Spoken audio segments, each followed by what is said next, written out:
Hai semuanya, apa kabar? Sehat, sukses, bahagia selalu. Jangan lupa subscribe, like, bagikan channel ini dan juga berikan komentar Anda agar kami semakin semangat dalam memberikan Anda konten terbaik setiap harinya.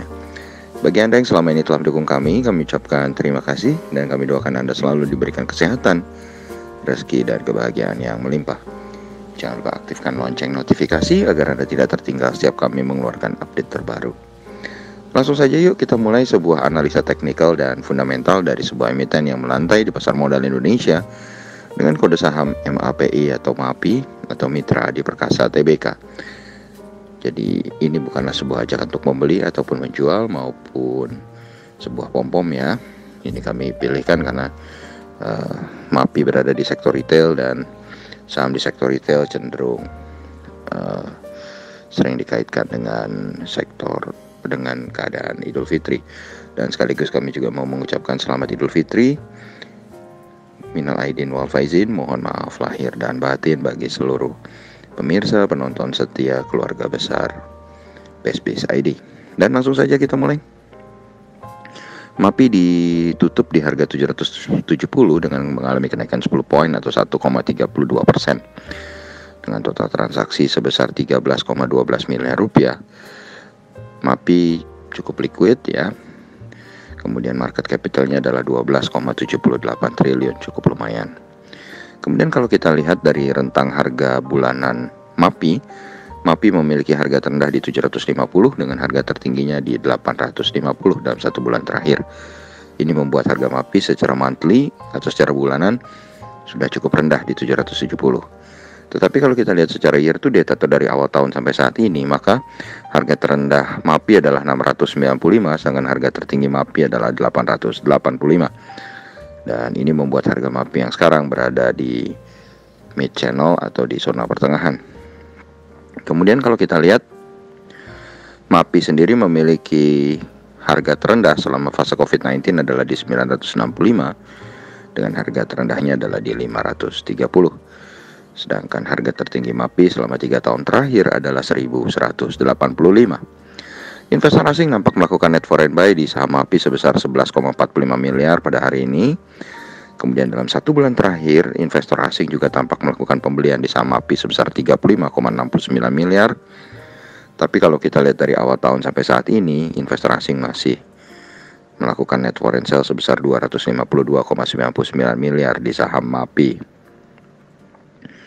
MAPI sendiri adalah sebuah perusahaan yang sudah melantai di pasar modal Indonesia sejak 10 November 2004. Dengan pemilik utamanya adalah PT Satya Mulia Gema Gemilang sebesar 51%, dengan masyarakat sebesar 48,64%. Presiden Komisaris dari MAPI adalah Sri Indrastuti Hadi Putranto, dengan Presiden Direkturnya adalah HBL Mantiri. Dan kalau kita lihat, MAPI sendiri memang mengalami kenaikan kinerja dari tahun 2018 ke tahun 2019. Cuma di tahun 2020 dengan adanya COVID-19, MAPI mengalami penurunan kinerja cukup drastis. Tetapi kalau kita lihat di 2021, EPS atau earning per share dari MAPI sudah membaik, keluar dari zona merah kembali ke zona positif.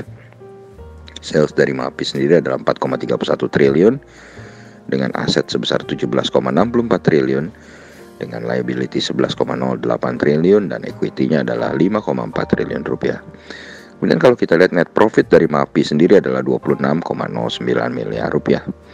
Dan kalau kita lihat earning per share dari MAPI adalah 6 dan book value per share dari MAPI adalah 325.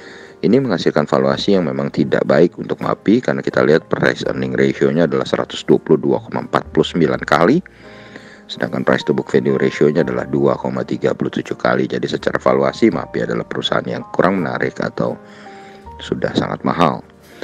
Dan kalau kita lihat secara profitability-nya atau profitabilitasnya, net profit margin MAPI sangat tipis, hanya 0,6%, sedangkan return on equity-nya hanya 1,92%. Jadi kalau kita lihat net profit dari MAPI juga sangat kecil maupun return on equity-nya. Dan kalau kita lihat dari rasio hutangnya, rasio hutang MAPI adalah 205,22% atau debt equity ratio-nya adalah 205,22%. Ini juga cukup memprihatinkan karena debt equity ratio-nya yang sangat besar. Dan kalau kita lihat memang dari 2017 sampai 2019 MAPI membagikan dividen, tapi tahun 2020 kemarin absen membagikan dividen. Dan demikianlah apa yang bisa kami sampaikan secara fundamental dari MAPI, sebuah emiten yang kalau kita lihat secara valuasi sangat mahal, profitnya kecil, tapi EPS-nya sudah mengalami perbaikan kinerja dengan rasio hutang yang tidak begitu baik atau cukup besar. Kemudian kita berpindah ke sisi teknikal daripada MAPI. Kalau kita lihat MAPI sendiri secara primary trend masih bergerak uptrend karena candlenya jelas masih berada di area atas dari garis moving average 200. Sedangkan sebaliknya secondary trendnya justru bergerak kebalikan atau downtrend karena candle sudah berada di area bawah dari garis moving average 20. Dari volume perdagangan terlihat terjadi kenaikan transaksi bagi MAPI yang menandakan bahwa tren masih cukup kuat. Dari indikator MACD, MAPI menunjukkan bahwa garis percentage D dan percentage K belum berpotongan. Jadi ini menunjukkan bahwa belum ada sinyal beli maupun jual dan tren masih berlanjut.